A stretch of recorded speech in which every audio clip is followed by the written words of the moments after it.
Hey, what up guys? Welcome to Kerbal Space Program, episode 23 of our career mode playthrough. My name is REinstein, and today we are delivering Minmus Tower 1 to Minmus. To show you, I've kind of upgraded it a little bit from the end of last episode where I showed you. I've literally added a massive RCS fuel tank and some RCS thrusters.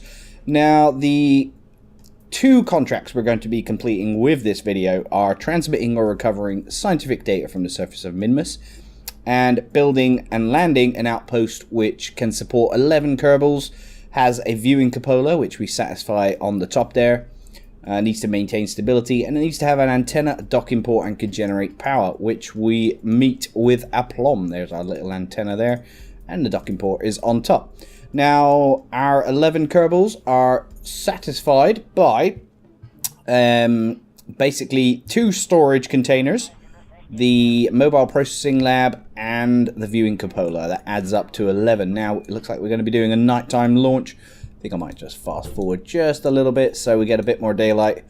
And let's close the X Science module. Alright, are you ready for takeoff, guys? Here we go. Now, the pilot of the ship is Gilorf Kerman, and we have 2 scientists on board, Harkot and Josted. I think that's how you pronounce it.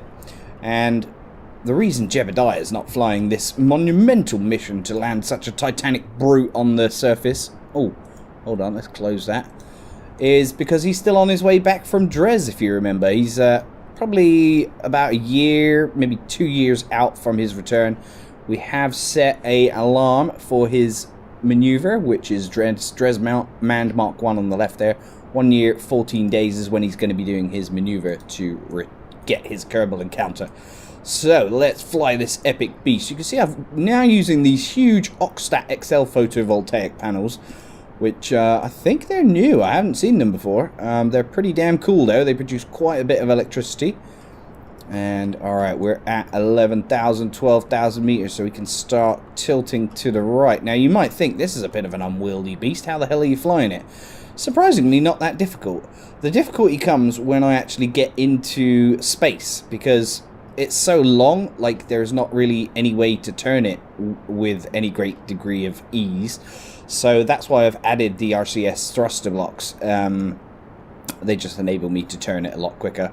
And plus, eventually we might take it back off from the surface, fly up into an orbit, and then we can attach it to our space station and stuff if we want to. So, you know, there are options, and it looks kind of cool. So I don't think I'll bother showing you my approach to orbit.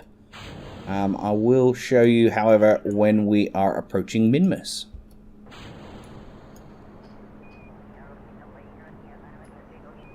Hey everybody, welcome back. We are now halfway between Kerbin and Minmus, and I noticed that we could do a materials study, which still classes as being in space high over Kerbin, so I did that, and then it's continuing on our journey. Now this was voiced over after the fact, so the video is running at 2 times speed, just to preserve your viewing time. I know viewing time of all you viewers is limited, and you want to get as many videos in as possible, so I thought I'd speed it up for you. So what I'm doing here is EVAing out of the rocket. Time for this Kerbal to earn his scientific stripes, as it were, and go up to the Science Junior and restore it to working order. Now, you can't do that from within the ship, so a little spacewalk doesn't hurt anyone, and it's quite good fun also, using his little thrusters to propel him wherever you want to go. Now, just be careful you don't use too much thrust, otherwise you'll take off, because space is a vacuum, and the tiny thrust emitted by the RCS will propel you further than you expect. So just be careful. You need to use the QE WASD keys and shift and control as well. Now, we've got a little bit of scientific data on board our science processing unit, our mobile processing unit. But we're not going to process it yet because it uses too much electricity, potentially. I wasn't sure if it would run out of electricity or not. Anyway, we now need to reach the periapsis of our encounter with Minmus. So the periapsis is essentially the closest point to Minmus that we're going to be at. And we'll do a burn retrograde there, of which will change our velocity of by 204.6 meters per second. That will get us into the orbit we've planned. We'll just decouple that stage as we run out of fuel. It's a lot more easier to maneuver now. I won't need to use RCS thrusters to spin it around anymore. So I saw that we can do a material study while in space high over Minmus, so we gather that data as well. Obviously, we'll need to reset the module as we did before. But once we get round to the far side of Minmus, there's another periapsis as we draw closer. So we set up a circular orbit. Now, you can see how easy I'm able to maneuver the rocket now. It's a lot easier. Yeah, I mean, Minmus is rocky in places and mountainous, but I don't exactly know how high the mountains are. But 35-ish thousand meters seems to be quite a good ballpark. You could probably get a lot closer. But it'll mean I can maintain myself in an orbit without crashing into any mountains. There's no atmosphere present on the body. And very, very little gravity, so you'll remain in that orbit. Now, we are going to do a little EVA here. And just reset that Science Junior. I think I've kind of messed it up because I need to open up the doors first. Or maybe I could have used a Kerbal. Either way, we open up the doors and fly over. The reason for this is because I did a little bit of space gymnastics there. Did you see that? Spinning around like a boss. The reason for this is so that the what do you call it? The Science Junior is reusable once we're on the surface of Minmus. So maybe there'll be another opportunity to gather data once we get even closer. I'm not sure, but let's try and get back into this thing. It's proven very difficult. Oh my god, it's propelled me off into space. Harcourt, where are you going? Now at this stage I was like, damn it, I've lost control of him. I'm pressing R to try and re-engage the RCS thrusters, but he's not responding. He's like, I'm not going to do anything, but you can do an EVA report with me. If I die, at least I will have done something useful. But gradually we get control of him and begin our flying back towards our ship. Now, you could probably land a Kerbal, actually, from Minmus orbit. Yeah, I might try that. That'd be damn good fun, actually, because, yeah, the gravity's so low. There's no atmosphere, so he wouldn't burn up on entry. You could easily do that. But you can see I'm having a bit of a difficulty trying to get him back in the mobile processing lab, but we get there eventually.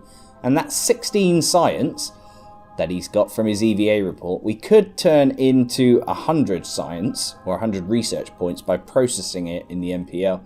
But by not doing that, I can fulfill the contract that required me to send back data from the surface of Minmus. Either way is good. I mean, obviously you get more science data if you process it, but then you get the money by sending back the data. So either way, you kind of win.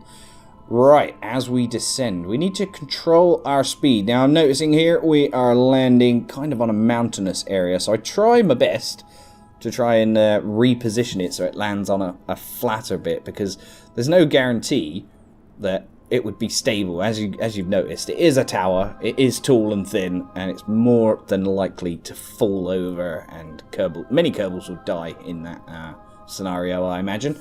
So I'm trying to find a way to sort of reposition my rocket, but also being aware that we are descending relatively quickly.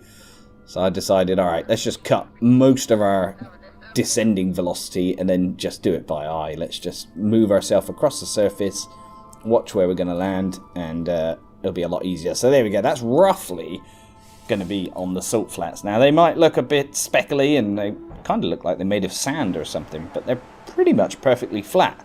You could probably ice skate on them.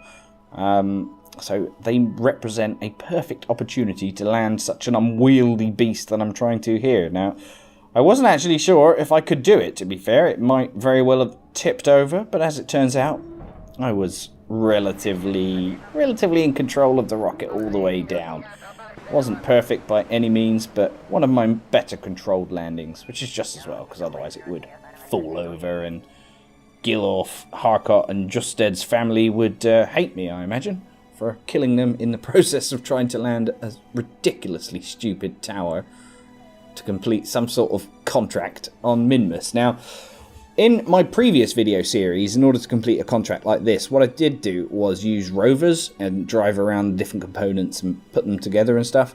So I hadn't actually tried landing a giant tower like this before. I thought it'd be a bit of a challenge, a bit more fun, and potentially, like I said, I can launch this back off the surface and back into orbit. So it's good all ends up. In this playthrough, I'm really trying to plan things more. So, you know, hopefully I'm doing a good job of that. Obviously, what's his name? Jebediah, the most famous Kerbal of all, is not piloting this craft. The reason being that he's still on his journey back from Dres. He's about a year out still before we can do the maneuver to get his encounter with Kerbin. So yeah, he's kind of AFK at the moment. Or AWOL. I like it when I get my Kerbals out of there. They're like walking upside down. Anyway, time to get down to the surface, take some much needed soil samples, plant our flag, and do an EVA report. Lots of valuable data to place in our MPL. And using a mobile processing lab is actually one of the best ways to generate mucho science. As Omar, one of my subscribers, said, he's got an orbital outpost around Duna, and he's generating about 3,000 science using it. And you can pretty much complete the research tree mostly with 3,000 science. So anyway, that's about it. I'm going to carry on with my scientific experiments. Thank you for watching. Please click the like button, and goodbye.